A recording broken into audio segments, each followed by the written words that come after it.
היי כולם, מה קורה? אני שבי מ-Simply Talk Hebrew, היום זה וידאו מסוג מאוד מאוד שונה. כמו שאתם רואים, אני מדברת עברית, כמו שאנשים רגילים בישראל מדברים, לפחות כמו שאני מדברת. אני לא יודעת, אני כל כך התרגלתי לדבר עם תנועות ולעשות, אז יש מצב שזה גם יקרה בווידאו עכשיו. אבל אני אנסה לדבר ממש רגיל וטבעי, כמו שאני מדברת עם חברים ועם המשפחה.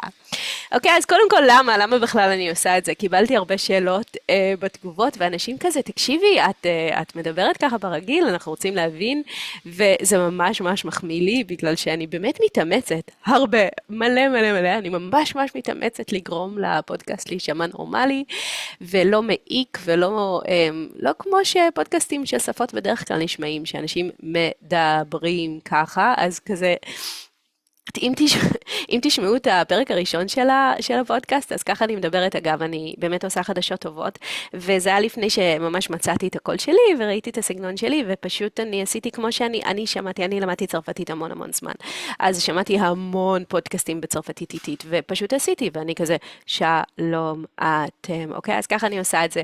ואז כזה, בפרק השני אני קצת יותר מתרככת, ואז בפרק השלישי כבר, בפרק השלישי כבר אני מספרת סיפור עצוב ואני מתחילה לבכות. הנה, אני עושה ככה כי אני רגילה כבר לתנועות, אוקיי. ו... ואז אני כאילו זהו, ואז אני כזה, וואלה, תכלס אני בן אדם, אני יכולה לדבר כמו בן אדם.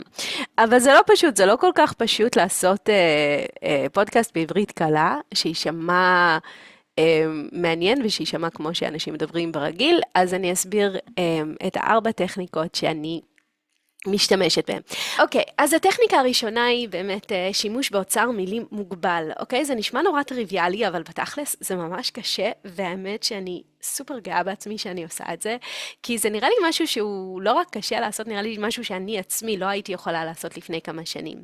בגלל שבייסקלי מה שאני עושה זה, אני מכוונת, אני יודעת כי אני לימדתי בבית ספר שלנו כל כך הרבה שנים וכל כך הרבה קורסים, אז יש לי ממש מפה כזאת בראש של מה אנשים שלמדו רמה 1, 2 ו-3, מה הם יודעים. כי אני פשוט יודעת, לימדתי את המילים האלה.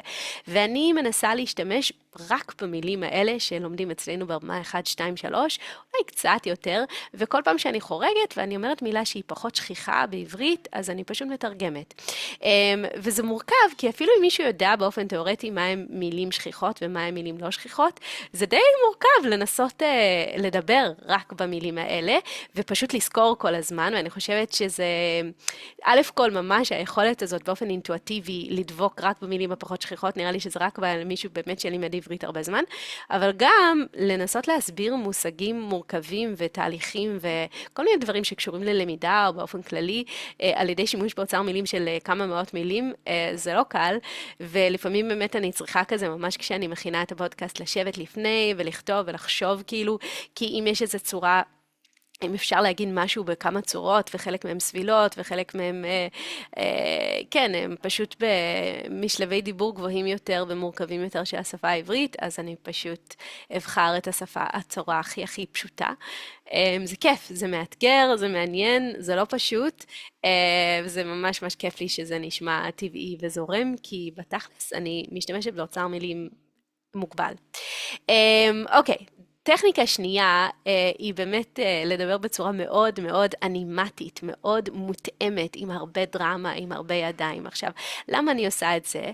במקום באמת לדבר לאט, בצורה מונוטונית, בעצם אני מדברת קצת לאט, אוקיי? זה לא ממש ממש לאט, אבל כשמדברים בצורה כל כך מודגשת, בהתרגשות, 300 קילומטר, אוקיי? אז אני לא אומרת קילומטר, אבל אני מתרגשת. אני עושה גם תנועות ידיים שהן גם מדגישות והן גם מסבירות, אוקיי? אז אני עושה גדול וקטן ואני רואה וזה. כל הדברים האלה, זה גם הופך את זה לממש ממש כיף, זה הופך את זה ממש מעניין, זה הופך את זה כיף בשבילי. זה הרבה יותר כיף להקליט ככה, ואני נהיית מאוד דרמטית, אבל בתכלס מה שקורה זה, הדגש שלי הוא גם על ממש דיבור שהוא מאוד מאוד מודגש, הוא מאוד מאוד איטי בטבעו, אז אם יש משהו שאני יכולה להיות דרמטית, אבל מהירה, מן הסתם אני לא אבחר בזה, אני אבחר בדרמטיות האיטית, אוקיי? הדרמטיות הממש ממש כזה, וואו, זה קרה, אני לא מאמינה, אוקיי? אבל מן הסתם בצורה יותר נורמלית וטבעית. וגם בטכניקה הזאת אפשר גם לחזור על מילים, שזאת בעצם עוד משהו שאני עושה, אז זה בעצם יוצר אפקט כפול, גם אפשר לדבר קצת יותר לאט, וגם אפשר להגיד מילים, לחזור בשביל הדרמה, מן הסתם, אז כזה, וואי, אני לא מאמינה. אני לא מאמינה, אוקיי? אני אומרת את זה פעמיים, מן הסתם זה עוזר. ובאופן כללי, אני באמת כאילו, בצורה די אינטואטיבית, הייתי אומרת, אני משתדלת, אם אני חושבת שהמשפט שאמרתי הוא עכשיו קצת קשה מדי, או שהיו בו קצת מילים מורכבות, אז אני אנסה באמת כאילו לחזור עליו, וזה חלק מהדרמה, אבל אני בתכלס חוזרת עליו. זה כזה, הכל נעשה די אינטואטיבי, אני לא חושבת על זה יותר מדי, אבל זה פשוט סוג של כזה התאמה. אני חייבת להגיד, לפני שאני ממשיכה לשתי הטכניקות הבאות, אני חייבת להגיד שכאילו, ההתאמה הזאת שלי, של השפה לאנשים אחרים, וזה משהו שאני עושה באופן מאוד אינטואטיבי, ברגיל אני עושה את זה מגיל מאוד מאוד קטן. כשהייתי קטנה הייתי קוראת ספרים, ואני פיתחתי דיבור, אתם בטח מכירים את זה, זה דבר כזה שילדים עושים, אני פיתחתי דיבור של ספרים, בעיקר בעברית, הספרים הם מאוד מאוד שונים מעברית מדוברת, אז אני פיתחתי דיבור כזה של עברית ספרותית, וכל הזמן היו צוחקים עליי, ממש, היו אומרים כזה, איזה עברית ספרותית יש לך, איזה עברית גבוהה יש לך, וזה כזה, זה היה ממש, כן, זה פשוט חזר וחזר וחזר, עד שפשוט שינמכתי את העברית שלי, ולמדתי להתאים את עצמי לחברים, ואני חושבת שזה דבר שאני עושה מאוד מאוד בטבעי וברגיל, בגדול, בכלל אני אקדמאית, ואני מדברת עברית של אקדמיה, ואני מתרגמת ועורכת, ואני גם כותבת שירה, טוב, אני גם כותבת שירה בעברית, באמת, ומוזיקה ושירים וסיפורים, אז אני מדברת בכל מיני משלבי דיבור, וזה די טבעי לי להתאים ולשחק, וזה חלק מהקסם של השפה, ואני אוהבת את זה. אני לא חושבת שיש משלב דיבור שהוא עדיף על משלב דיבור אחר. אני אוהבת שהשפה היא מרושלת, שהיא מעורבבת, שהיא קסומה, שהיא כיפית בצורה כזאת, שהיא יצירתית, ושהיא לא משועבדת לחוקים ולכללים נוקשים. זה מיותר וזה טיפשי. טוב. טכניקה שלישית היא קשורה לעניין באמת שאחת הסיבות שכל כך מקשות על אנשים להבין עברית מהירה זה בגלל שאנשים בולעים את העברות. בתכלס, כשאנחנו מקשיבים לשפה, אנחנו שומעים אולי חצאי מילים, ואנחנו מבינים את זה, אנחנו רגילים, אז אני אקח דוגמה, נגיד את המילה להתקשר, אוקיי? אז אנשים, בגלל שהטעם הוא בסוף, הוא בשר, אוקיי? להתקשר, אנשים אומרים את זה כל כך מהר, אז לא שומעים את הלהיט בהתחלה. פשוט אומרים, אני רוצה להתקשר, אוקיי? אז שומעים, אני רוצה להתקשר, ואני כישראלית, שאני שומעת את השר, אני כבר מבינה שזה להתקשר. אבל אתם, מאוד מאוד מאוד חשוב לכם לשמוע את הלהיט של ההתחלה, בסדר? אז כשאני אדבר בפודקאסט, אני אגיד, אני רוצה להתקשר, בסדר? למעשה זה טיפה משנה את האינטונציה של המילה, זה לא לגמרי טבעי, אבל אני חושבת שזה הכרחי בשביל ממש להבין את המילים, אז במקום להגיד להתקשר, אני אגיד להתקשר, בסדר? וזה באמת לשים, בדרך כלל מה שקורה זה שאני שמה את הטעם ממש בהתחלה, כך או כך אני מדגישה את המילים, מדגישה את העברות. אוקיי, טכניקה רביעית באמת זה תרגום, ואני רוצה להגיד פה כמה מילים על התרגום, אוקיי? יש חבר'ה טהרנים סופר מעצבנים אותי, שכל הזמן אומרים, במקום לתרגם, תגידי את הכל בעברית, ואין מצב, אני לא אעשה את זה, אוקיי? אני לא אעשה את זה. אין מצב שאני אתחיל להסביר את המילים החריגות בעברית, לא רוצה לעשות את זה, ואני רוצה להגיד לכם גם למה.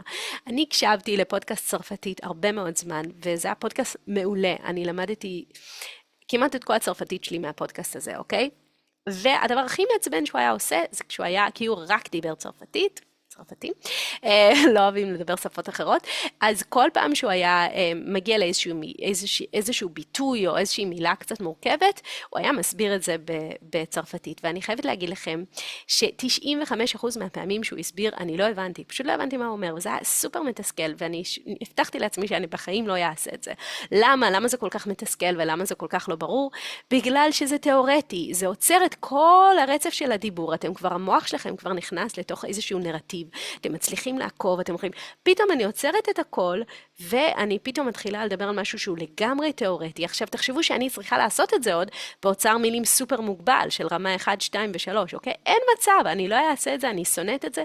מה עוד שתרגום זריז לאנגלית, ואני גם פה אני רוצה להסביר מה בדיוק אני עושה, אני לוקחת את המילה, אני מתרגמת אותה לאנגלית, ואז אני חוזרת, בדרך כלל, רוב הפעמים, אני חוזרת ואומרת אותה שוב בעברית. אוקיי? זה משה היקרה, התלמידה שלי, היי משה, היא לימדה אותי את זה, וקוראים לזה שיטת הסנדוויץ'. ואני חושבת שזה ממש ממש גאוני וממש טוב, וזהו, אני לא אתרגם לעברית. אז בתכלס, מה קורה כשאתם מקשיבים לפודקאסט? המוח שלכם לומד להקשיב למילים, אמנם הן קצת מובחנות וקצת מודגשות, וקצת טיפה נמרות והגיה איטית, ואולי קצת עם סימנים וידיים. אבל אתם עושים דבר מדהים, אתם עושים את מה שאנחנו כישראלים עשינו במשך שנים כילדים. אתם פשוט שומעים מילה, שוב ושוב ושוב, בכל מיני הקשרים, בכל מיני קונטקסטים, וזה מה שגורם למוח פשוט לזכור את המילים. אז זה פשוט כל כך הכרחי. תשחקו עם הקצב, אוקיי? אם זה מהיר מדי בשבילכם, תאטו. אם זה איטי מדי בשבילכם, תגרמו לזה להיות מהיר יותר. ואני רוצה באמת להגיד לכם, שתאתגרו את עצמכם קצת, אוקיי?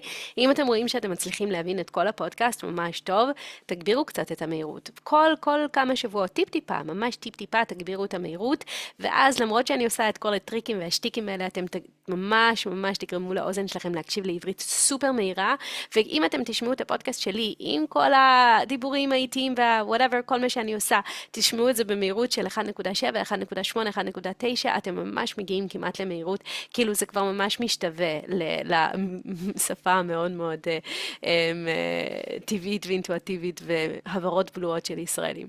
בקיצור, אלו כל הסודות שלי, חברים. זהו, אני נותנת לכם את זה. עכשיו תעשו אתם פודקאסטים שלכם בשפה שלכם, כדי שאני אוכל ללמוד גם. תודה רבה לכולם, אני סופר מבסוטה. כיף לי מאוד מאוד לעשות את הפרקים האלה, וכיף לי איתכם, אתם מהממים. תודה על הכל באמת, ותודה לתלמידים שלי, אני עושה את זה בשבילכם, ממש. אז הפודקאסט הזה הוא נוצר בשבילכם, ותודה שאתם פה בשביל להקשיב. שיהיה לכולם יום מצוין, שבוע טוב, חג שמח. ביי ביי.